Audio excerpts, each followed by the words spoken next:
The essence of all this is, first thing is to understand the nature of how existence is happening. Either you can look at this, or you can look at the atom, or you can look at the universe. If you want to look at the universe, it is complex, it is difficult because you don't have a gallery seat, you know. There is no… it is not like a stadium, you can sit somewhere and watch the whole universe. Very difficult. You can only see it in pieces. If you want to watch an atom, nobody has seen an atom, do you know this? Do you know this? Even in a super electron microscope, you can't see an atom. We have observed its activity, but we have never seen an atom as such. But we have broken it. We are capable of breaking things that even we cannot see. That's our… we are very proud of this these days. We can break anything. We can make it or not is a questionable thing, but we can break anything we want. Even if we cannot see it, we can break it. Now, what you see and what you do not see itself is a very dicey thing in the sense, what is it that you can see? Right now, can you see my hand? Yes. You can see my hand only because my hand stops light. If my hand did not stop this light, if it allowed light to pass through, you wouldn't see this hand, yes? Or in other words, right now your visual apparatus can see only those things which stop light. Anything that allows light through, you cannot see it. You cannot see light itself, first of all. Can you see the light that is here? No. Only whatever stops light, you can see it. What does not stop light, you cannot see it. Very bad, isn't it? You must be able to see all those things which allow light to pass through, because they are important things.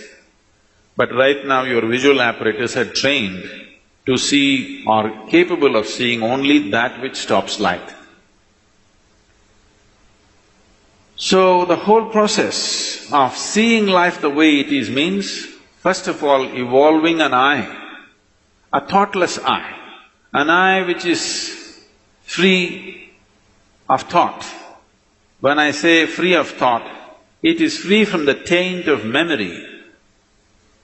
Right now, these two eyes are heavily loaded with memory. So you can see this. If you see a group of people like this, if you just casually look like this, among these hundreds of people, if there is one face that you're familiar with, you will see suddenly that face sticks out. Have you noticed this? Have you noticed this? You're going in a street, there are 100 people standing there. Your friend is among that. If you look here, just this friend's face is more clear than the rest of the faces, because this eye works with memory. The more memory you have, the better it sees. No memory, it cannot see. Memory means an accumulated past. Memory means information. Memory means that which does not exist but acts out as if it does. Memories are more real than reality, isn't it so? Yes or no? See, I want you to understand, everything in your life is run by memory. Not just your computer stick, everything in your life. When I say memory, not just what you carry here, your very body is a body of memory.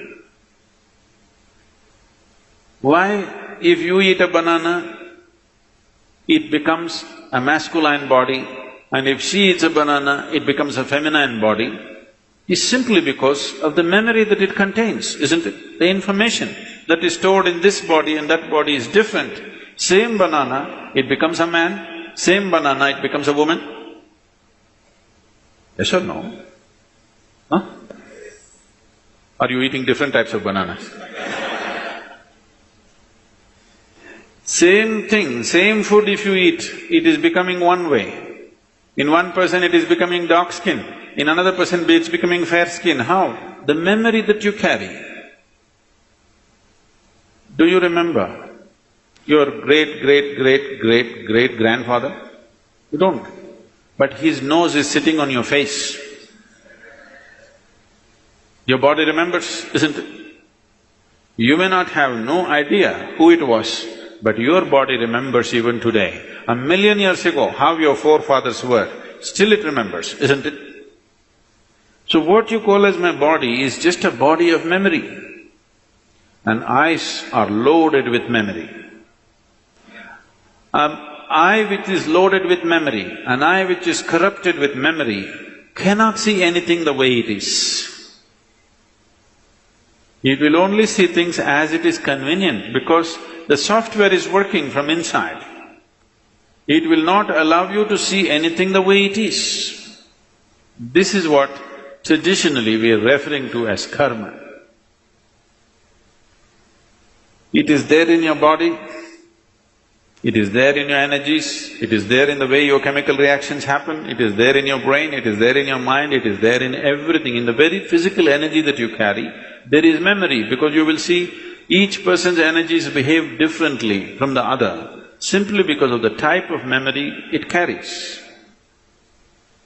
If you want to get rid of this, it's a long process. And if you get rid of this, dismantling of the personality and the body will happen. So another way is to create a distance from it. Just hold it little away. When you want to play with it, you play with it. When you want to switch it off, you must be able to switch it off. So for this, an external view is needed. Right now, your ears are loaded with memory, your eyes are loaded with memory, your tongue is loaded with memory. Why?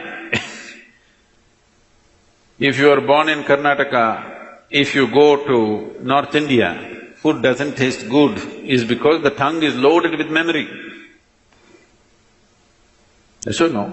Have you suffered this or no? You went north and they said aloo bhaji, aloo aloo matar, aloo palak, aloo parota, aloo, they said. You couldn't stay there because your tongue is loaded with memory. It wants the same things back, otherwise it will suffer. So what being loaded with memory means is a cocoon of the past is holding you. It will not allow you to even move into the present. A cocoon of the past holds you and you allow it to do this because it feels safe. It creates a cocoon. There is safety, but in safety there is also imprisonment. You're really safe if we lock you up in a safe, isn't it? But the problem is you can't get out. That's the whole problem. Walls that you build as self-protection, they also become the walls of self-imprisonment. That is the nature of life. If you lock yourself from inside or outside, it's the same thing. As long as you do not open the door, whether somebody locked you from outside or you locked yourself from inside, there is no difference. Anyway you're imprisoned, isn't it? At least somebody locked you from outside, you can at least complain and scream.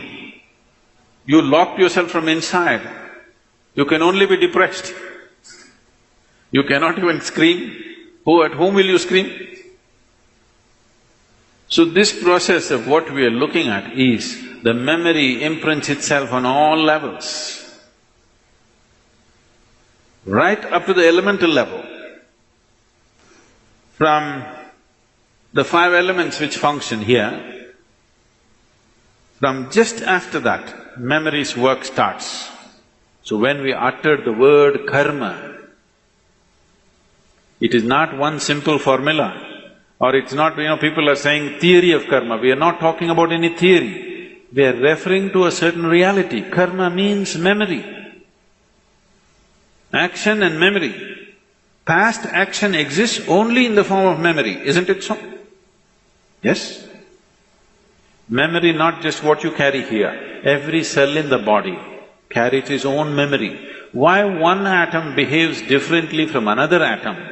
Though the same ingredients is, it has a memory. A hydrogen atom has one kind of memory, oxygen atom has another kind of memory. Unless you mix them up, they will continue to behave like that. It is in a small circle. You are in a little larger circle. The universe is in a much larger circle, but the same memory rules all of it. So when we say karma, we are not talking about some concept or philosophy, we are referring to a certain reality which is finding manifestation as who you are. The very shape of your body is because of memory. If a bird eats a mango, it becomes a bird. If a worm eats a mango, it becomes a worm. If you eat a mango, you become a human being. Same mango, how many things it's doing, depending upon what kind of memory it carries, isn't it? What you call as a seed, if you plant the same seed, if you plant a seed in the same soil, here you plant a mango tree, here you plant an apple tree, in the same soil, this will only produce apples, this will only produce mangoes. I know there is a newspaper picture where a jackfruit is become bananas, that's different. Yes? You saw this? Are you all from Bangalore or Devanhalli?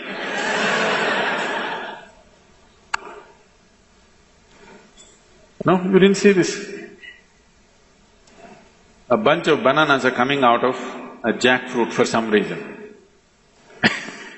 That's a freak. And that's happened because of some mix-up. We don't know who did the mix-up.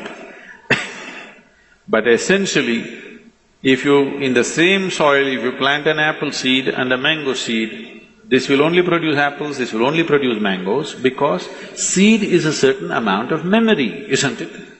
Whether it is a seed of a plant or your father's seed which entered your mother's womb, it is just memory and memory and memory, isn't it so? This is karma. And this goes right back, right up to the elemental level. Everything is memory. Only the pure element is free from memory. So the idea, when we're starting off Bhutesha, because that's the most important thing, that he mastered the element, that's why we bow down to him, because he mastered the elements, he has an eye which has no memory, a taintless eye which sees everything just the way it is. So yoga essentially means developing an eye which is not contaminated by memory, which simply sees. It does not see things the way your memory perverts it. It simply sees everything the way it is. This eye will see those things which do not stop light. Right now, these two eyes can only see what stops light. If you start seeing something that does not stop light, that means another dimension of the eye is beginning to function.